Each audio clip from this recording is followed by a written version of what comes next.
Đây là chuyện của cáo. Linh miêu là một loại mèo ma được sinh ra từ cuộc hôn phối rừng rú ngẫu nhiên và hiếm có giữa con mèo cái đen tuyền với một con rắn hổ. Đặc điểm của linh miêu là rất thích ăn trứng gà sống, thích rình bắt và cắt cổ gà cho đến chết rồi nhai xương luôn. Nó lớn lên nhanh hơn nhiều so với đồng loại, càng lớn móng vuốt của nó càng dài, càng bén nhọn như dao. Đặc biệt đôi mắt thường toát lên những tia nhìn dữ tợn đầy ma lực. Từ những đặc điểm ma quái trên và qua những lời đồn đại nhiều đời, người ta bảo linh miêu nhảy chồm qua xác chết luôn gây nên hiện tượng quỷ nhập tràng. Hiện tượng đó ngày nay được giải thích đại khái người chết bỗng nhiên ngồi dậy do hấp lực của nguồn điện dương của các cơ thể sống đối với nguồn điện âm chưa kịp tàn hết của thi thể người vừa qua đời, và xem đây là cảm ứng điện trường. Tuy vậy, người ta vẫn tiếp tục bị cuốn hút bởi những câu chuyện về quỷ nhập tràng và linh miêu được truyền miệng đến tận nay ở khắp các nơi như Ấn Độ, Trung Quốc, Nhật Bản, Myanmar, Thái Lan, Lào, Sri Lanka và Việt Nam. Tương truyền có một cô gái xinh đẹp chưa đầy 20 tuổi. Cô ta xuất thân từ một gia đình nghèo khổ. Một ngày nọ, có đoàn nhà giàu bưng mâm quà đựng của ngon vật lạ đến trước túp lều cô xin cưới cô gái về làm vợ cho người chủ của mình. Cha mẹ cô gái nghèo khổ đồng ý gả con gái để cô có được cuộc sống sung sướng. Nhưng khi về nhà chồng, cô đối diện với một nỗi bẽ bàng. Vì người vợ cả không sinh được con nên ông chủ mới tìm một người vợ nhỏ để có con nối dõi tông đường. Khi cô gái mang thai, người vợ cả nể lòng ghen ghét. Ngoài mặt bà ta tỏ vẻ vui cười, lui tới hỏi thăm, nhưng âm thầm hãm hại người vợ nhỏ, lén lút trộn thuốc vào thức ăn để phá thai. Đến kỳ mang thai lần thứ hai, người vợ nhỏ vẫn không hay biết gì nên bị người vợ cả một lần nữa trộn thuốc làm hư thai. Đến lần mang thai thứ ba thì người vợ nhỏ phát hiện ra sự việc độc ác của người vợ cả nên giấu kín cái thai trong bụng. Đến khi cái thai to dần và thấy rõ, lòng ghen tức của người vợ cả bùng lên. Bà ta tiếp tục dùng vàng bạc mua chuộc gia nhân để trộn thuốc phá thai vào các thang thuốc bổ cho người vợ nhỏ uống. Hậu quả là đứa trẻ sắp ra đời chết trong bụng mẹ, khiến người mẹ đau đớn vật vã suốt ngày đến kiệt sức. Trong cơn hấp hối, người vợ nhỏ uất hận cất lời nguyền: "Ngươi đã 3 lần giết chết 3 đứa con của ta trong khi còn thai nghén. Lần này ngươi đã giết cả ta nữa.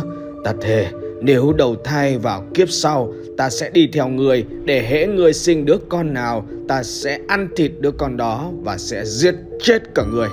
Đặc biệt, trước lúc qua đời, trên mặt và dưới cằm cô gái bỗng mọc đầy một lớp lông mỏng mịn trắng như tơ, và hai mắt chợt xanh biếc sáng long lanh như mắt một con mèo cái đi hoang giữa đêm trừ tịch.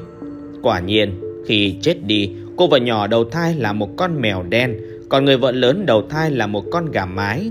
Hai con vật có tiền kiếp ân oán nặng nề kia cùng ở chung một nhà. Hễ con gà mái đẻ ra quả trứng nào đều bị con mèo đen rình ăn sạch.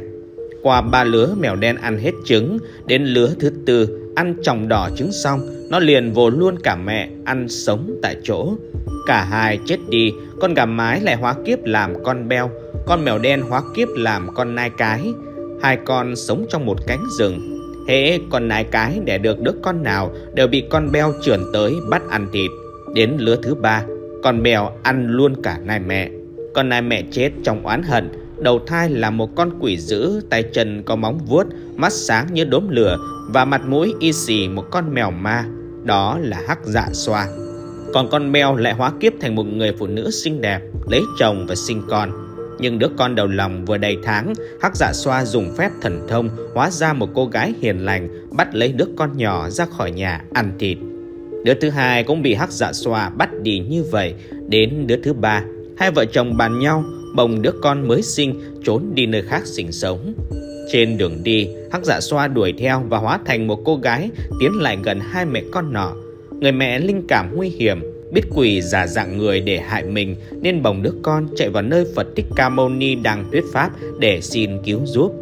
Lúc Hắc Dạ Xoa đã đuổi tới nơi, được Phật gọi vào và giải thích ân oán của hai bên, khiến người này phải ăn thịt người kia. Con của người kia đẻ ra bị người này ăn thịt, làm gà, làm nai, làm beo, làm mèo, làm Hắc Dạ Xoa. Cứ thế sẽ xoay vòng bất tận nếu không thức tỉnh. Rồi Phật khuyên: lấy oán kết oán, oán ấy không tàn, lấy ân giải oán là lẽ muôn đời.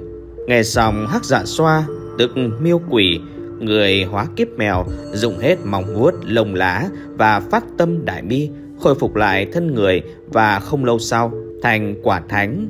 Đây là câu chuyện của một thiền sư ở tinh viên Bát Nhã, núi Dinh, tỉnh Bà Rịa Vũng Tàu.